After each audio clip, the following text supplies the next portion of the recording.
Hard work is painful when life is devoid of purpose, but when you live for something greater than yourself and the gratification of your own ego, then hard work becomes a labor of love.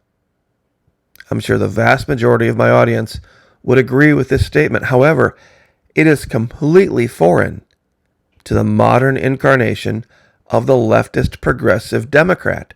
For them, all effort should be aimed at the promotion of self and how you feel. Now, I'd like to show a picture that I think a lot of you would recognize. Those of you who've been in the military would know exactly what you're looking at. Those of you who haven't, what you're looking at is a soldier shooting an azimuth. What does that mean? Well, he's using a lensatic compass to divine a specific direction that he has to go within just a matter of a few tenths of a degree. No deviation at all.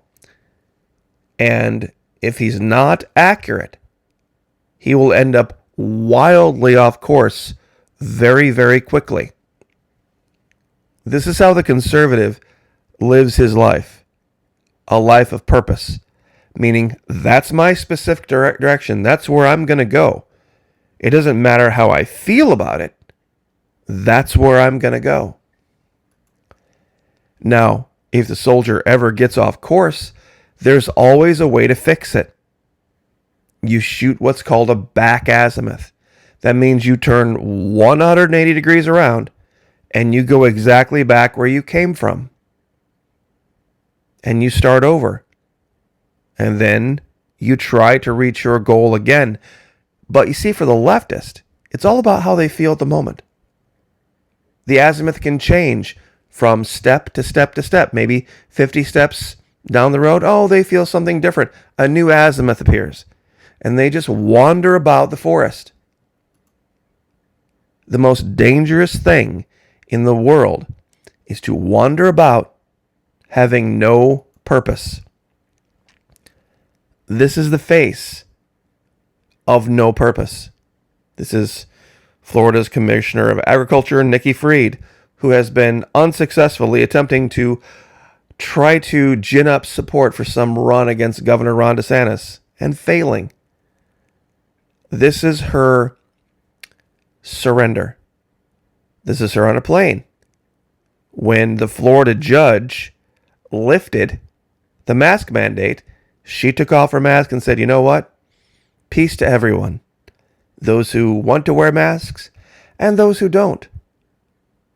Now, to many, this would seem pretty harmless, but to those on the left, this now has disqualified her from their support because, of course, they virtue signal with their masks, and by her being on a plane without one, she has decided to say, you know what? I surrender. This is how you defeat your enemies. Now, I'd like to share a clip, an audio, of the other person trying to gin up support for some ridiculous run against Governor Ron DeSantis and divine the mental state of this individual. This is, of course, Charlie Crist, the one-time Republican, who has now decided that he is a Democrat. Let's listen to what he has to say. On redistricting. And it's amazing to me how this governor has consolidated power into one human being. I mean, why even have a legislative branch? We're supposed to have three co-equal branches of government. And this flies in the face of that. Okay, I'm just going to stop right there.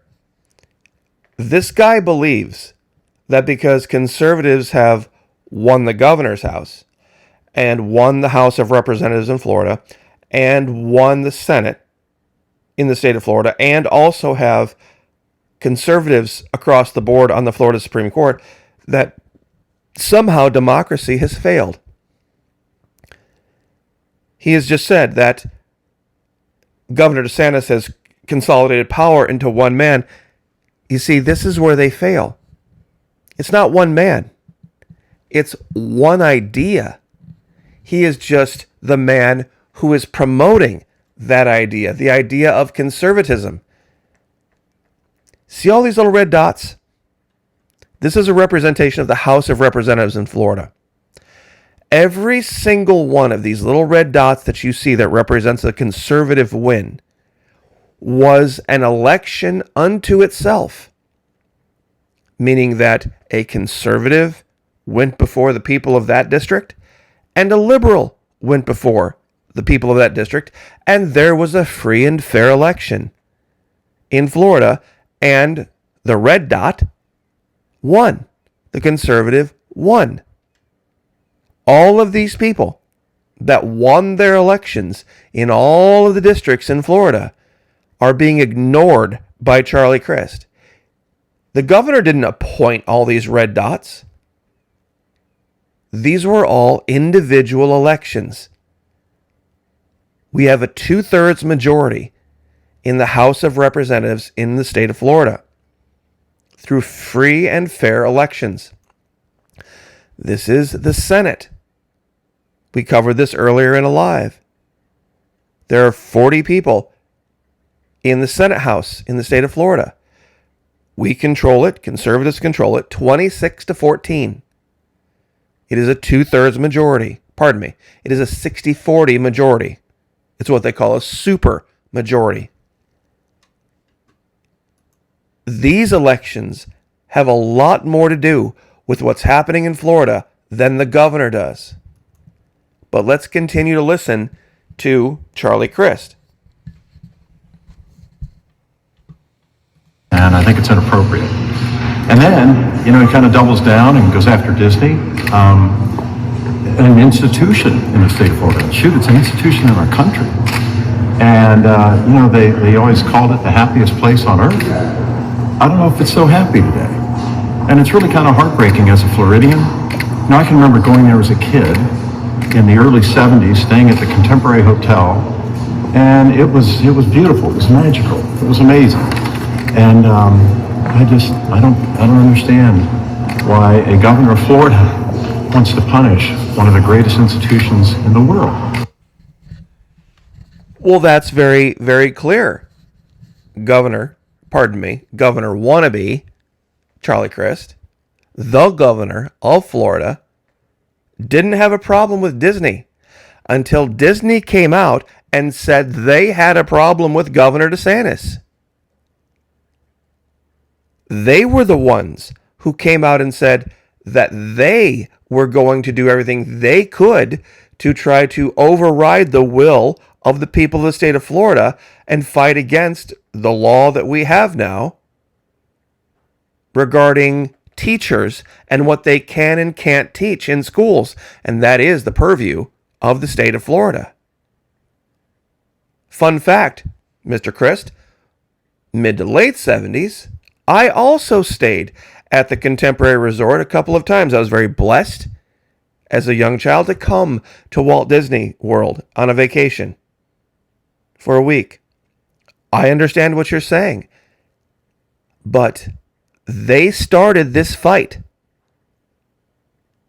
Back in the mid-70s, Walt Disney would have never, the corporation, would have never waded into the politics and come out publicly and said, we disagree with the will of the people of the state of Florida. See, governors don't pass laws. Legislatures do. Governors just sign them. Legislatures pass laws. Disney started this fight, Mr. Crist, not Governor DeSantis. He's just responded and said, okay, Disney, if you now want to pretend that you don't exist in Florida at our good grace, we're going to pull your special protections. You want to fight? You started a fight. Now you got one. It's amazing. I think I saw a poll this morning that said 75% of Americans, might have been Floridians, could be Americans, I'm not sure, are fans of Disney and their movies and their characters. And it's just, it breaks my heart. And there he goes. Right there at the end. It breaks my heart, once again acknowledging that he's not using his head. He's not thinking. He's not making a mental judgment on this. It's just how he feels.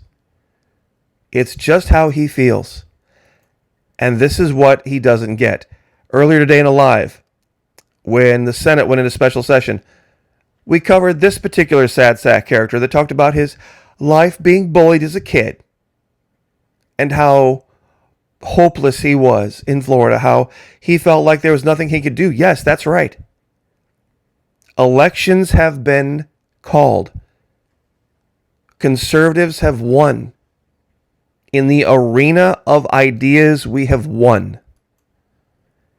This is why we have what is referred to as the King's Peace in Florida. There's no debate. And this is a trap a lot of conservatives in the North make. They feel like if they win too much that they need to take their foot off the accelerator. That they want to go into the boxing match and win by the 51-49 decision.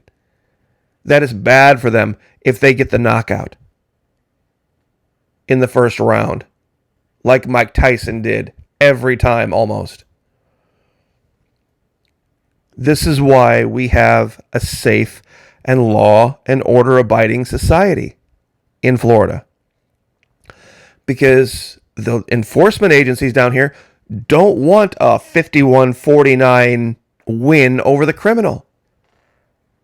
They want a 100% win. They want to knock them out cold in the first round every single time. And if you don't have that attitude, you are giving quarter to your enemy. This is why we advertise the Patreon channel. You need to be able to think, not feel. Because if you start assessing your feelings about your enemy, the Democrats, the liberals, the progressives, they will use that against you every single time to find a way to get inside your mind and defeat you. Now, over at the Florida Maquis Patreon channel, by the way, we are having a drawing for a book written by Governor Ron DeSantis way back in 2011. Back when the last president, by the way, was a Democrat. If you would like to get read in on psychological operations, how to keep your mind in a thought-based center instead of an emotion-based center, join us over here. $1 per month, even less if you sign up for an entire year. We can show things, and there'll be folks down in the comment section that will verify this, that you're not allowed to show here on this platform. I'm not saying it's completely unrestricted, but it's very, very much more free and more uncensored than this platform for sure. Dreams from our founding fathers, first principles in the age of Obama. Hand signed 13 October 2011 by Governor DeSantis. This is our plan for Disney World when we get rid of it. Fort DeSantis, Sovereign Free Florida, Regional Militia Headquarters and Training Command. And this is why we're winning. It's a hard thing. I'm not saying it's an easy thing to do, to defeat your enemy completely. But that's why Florida is leading right now, is because the liberals in this state are dejected and they are hopeless and they have given up because we haven't taken our foot off of, or our knee off of, hint, hint, certain places. Because we don't care what they think. If you would like to go live someplace where the authorities care about what criminals think and care about what enemies of our country think, by all means, move to New York. Move to Portland. And celebrate your 420 every day of your life. Can you imagine living this life? Can you imagine living a life where the only consideration you have is, when am I going to get my next fix, and how can I vote in a way to keep anyone from preventing me from getting my next fix? See, that's what 420 is really all about, isn't it? Just get high as a kite and have no purpose in life. The only purpose, of course, being to get high again so that you don't have to worry about actually having a real purpose in life. This is what it leads to, though. This is Los Angeles. And I would like those of you out there who are big 420 supporters to explain this to me, please. How is it that everywhere we see in the United States where governments and local authorities have said, you know what, drug addicts, you're right. We should leave you alone. We should let you get as high and as cracked up on anything you want, no matter what. Why is it these places are being abandoned? Why is it that there are riots? Why is it there's human feces on the sidewalk? Why are there tent cities everywhere you look? And why in Florida? Why in Florida is that not the case? No BLM riots, no tent cities, prosperous locales, happy people moving forward, leading the country. Why is that the case? Why is that the case? You see, it's called the purpose-driven life. Who remembers Pam Bondi? I'm sure a lot of you do. She was a former Attorney General of the state of Florida, and I showed a picture of her once that people took issue with. I had a collage of different pictures, and I showed this one when she was a runner, and people said, wait a minute, okay, hold on. How can you show that picture? That's really, wow, that's kind of risque. You see, what she was wearing here at this run was purpose-driven, because this is what runners wear. She wasn't wearing it to make anybody look at her one way or the other. It's just what runners wear. Here's a quote from Colony, a series that we talk about extensively over at the Florida Maquis Patreon channel. This is a character. This is Carl Weathers, of course. Doesn't matter what a man has if he doesn't have purpose. You take that away from him, man usually goes with it. That's absolutely right. You take away a purpose from a man and he becomes less than a man. Any man who has a purpose and walks like he has a purpose and moves like he has a purpose. Ladies, help me out here. Isn't that a little bit more attractive than a man who just has no direction? And these are images that I've shown from the Patreon channel that have really ticked a lot of people off. See, in this particular case, this woman enters into an agreement that's somewhat unseemly. Because why? Because she has a purpose. See, there's no emotion involved here. It's just a purpose, a goal. This particular image that we use as well from the series Homeland. Carrie Mathison, Claire Danes, the actress, has a purpose. Here, preventing a terrorist attack. No emotion, true emotion involved, just thought. Do this thing, prevent this other bad thing from happening. Same thing here. Going back to Colony, this other character, saving her son's life, has a purpose. Does things based on thought, a purpose, and ends up getting a personal bonus out of it. But the idea was saving her son's life. Later on in the series Colony, that same character we talked about allows herself to be captured and does things because she has a purpose. What's the purpose? Saving her family's lives. Same thing here. This is the series Defiance. This particular character has a purpose and does things with a purpose. Black Sails. We've talked about this even in the series Walking Dead as well. You can go right down to it. Right down the list of characters that are doing things that you would think they were doing because of emotion, but really it's about thought. It's about having a purpose in life. In the military, they tell you, move like you got a purpose. Hard work, all kinds, is painful unless you have a purpose. And that's really the goal, and that's why Florida is what Florida is. And I'll leave it there. God bless. Like, share, subscribe. We'll see you guys next time.